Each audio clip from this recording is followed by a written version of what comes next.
Wala na. Kaya hindi ko sinabi sa'yo yung tungkol doon kasi matagal na yun.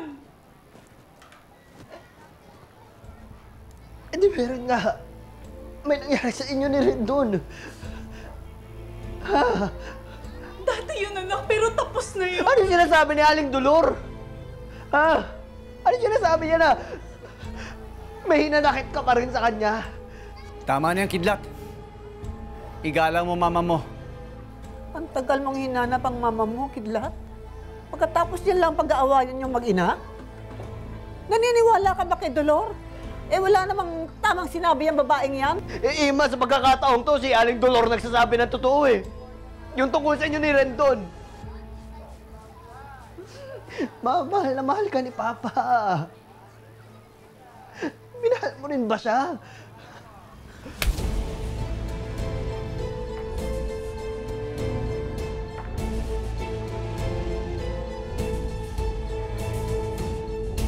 Kidlat, huwag mong pagsalita na ganyan si Maying. Nanay mo siya. Hindi ka naman dating ganyan ah. Wala ka ng respeto sa nanay mo.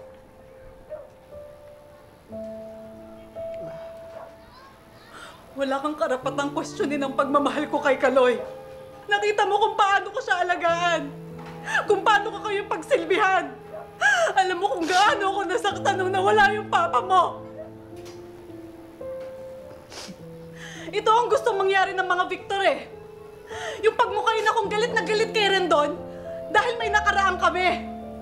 Gusto nila siraan ako para mag-away-away tayo. Pero naman, Kidlat,